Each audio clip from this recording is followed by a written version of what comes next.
So today we're going to continue talking about the Great Depression. Yesterday we talked about the first half. Today we're going to talk about the next half. But I'm going to review with you a little bit first.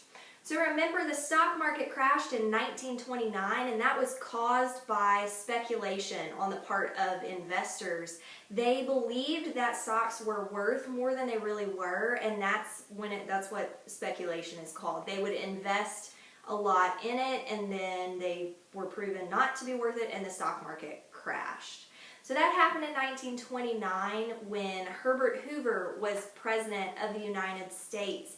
And Hoover, following precedent, that was the example set by all the presidents that came before him, he didn't do much more than to raise taxes and to give states options on whether or not to institute his programs. None of those really solved any of the problems, so Americans were fed up and ready for a change.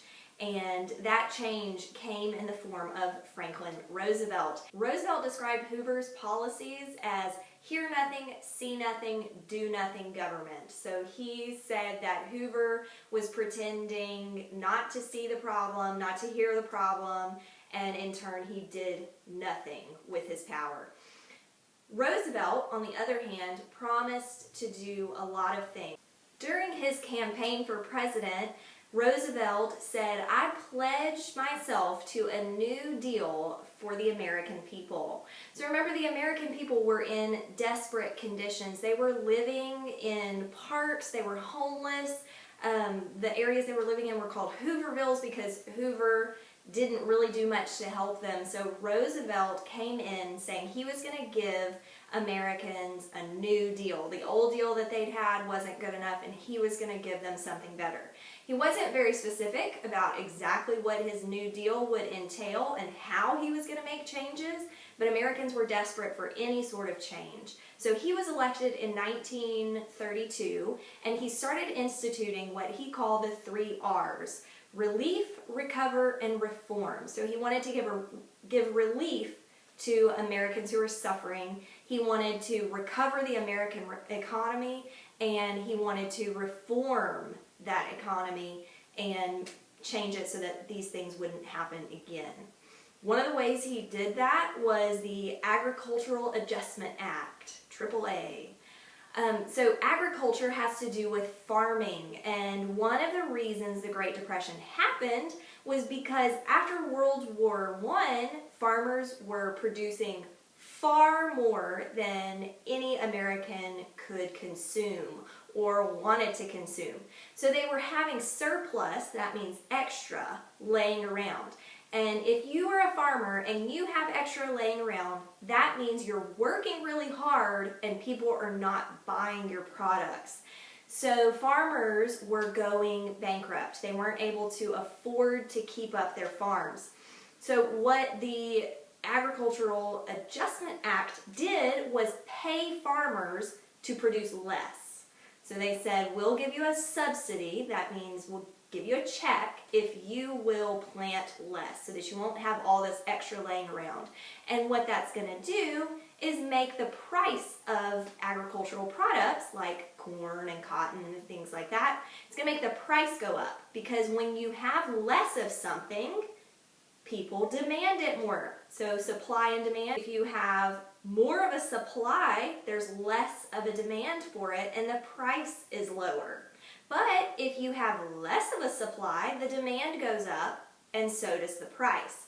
And that's what Roosevelt wanted to do. So that's what the Agricultural Adjustment Act was for. And you can see in this picture over here, the AAA Cotton Office, AAA payments. So go there and get your check for producing less cotton. Now, it was for a lot of other things, but that's just the picture I chose for cotton. Next, the Glass-Steagall Banking Act. Remember, the stock market crash was the event that triggered the Great Depression. There were a lot of other factors, but to prevent another stock market crash, Roosevelt instituted this act. It created the Federal Deposit Insurance Corporation. So it was insurance for anybody who put money into a bank. When the stock market crashed, the banks lost people's money because they had been investing it in really risky ventures. So this law prevented banks from investing people's money in anything that was very risky. They had to choose low-risk investments. And it was insurance for depositors who put more than $5,000 in the bank. So if the stock market crashed again and you had more than $5,000, you would be insured and get most of your money back.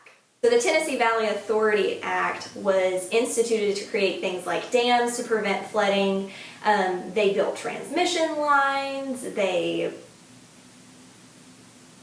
cut down forests.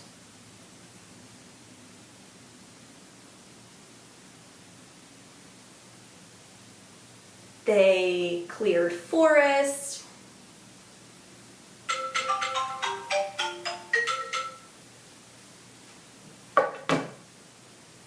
And it also provided a lot of jobs for those unemployed rural Tennesseans. The Tennessee Valley Authority Act was instituted to help the Tennessee Valley, obviously it's in the name, which was an area in Tennessee that had suffered from massive flooding. So the act was instituted to provide jobs for unemployed rural. The act was instituted to provide jobs, first of all, for the unemployed in the area, and then it was to create dams and to build bridges so that the flooding could be controlled. That was all part of the first New Deal. The second New Deal came about in 1935-ish, and some of the programs that were a part of the second New Deal were the Works Progress Administration. This was actually the biggest program that Roosevelt instituted. It covered pretty much the entire United States. Every state had an office of the Works Progress Administration. This was created to alleviate the high unemployment. Remember that more than 25% of people old enough to work were unemployed. So to help that, Roosevelt instituted all of these different projects to give people jobs, and WPA, the Works Progress Administration, was the largest. So all across the country, they were building bridges, building schools, building housing projects in order to give people jobs. Next we have the Civilian Conservation Corps. This was also to provide jobs for unemployed, but this was mainly focusing on unmarried and younger men. So they would create camps that they could all live in, and they would build public parks, they would build bridges, they would build roads, things like that. They also cleared forests and planted forests as well. What was different about the Civilian Conservation Corps is that it also included African Americans and Native Americans, where a lot of the other programs didn't. And remember, this was during segregation, so it was harder for minorities to find work at that point. Roosevelt was passing all of these laws, but it doesn't mean that it was easy. He received a lot of opposition from these 9 men, the Supreme Court. They said that some of his acts were unconstitutional, that the president didn't have enough power, and that Congress was overstepping their power as well, and that a lot of these things should be instituted by the state. So Roosevelt had to contend quite often with the Supreme Court in order to get his laws passed. Because remember that the Supreme Court, part of the checks and balances, is they can look at laws that are passed and say whether or not they're constitutional. And if they're unconstitutional, they can declare them null and void, no longer a law. So all of these laws did help Americans get back to work, and it did help the economy a little bit.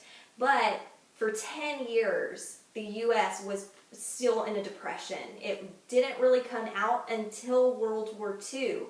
When World War II happened, we needed everybody to go to work or go to fight. And that ended the unemployment, and it ended our economic troubles, because even before we got involved, we were making supplies for Great Britain and they were paying us for them. So that really helped us turn the economy around. Today, all you have is a quiz that is linked in the email. So do that, and that's all you have for history.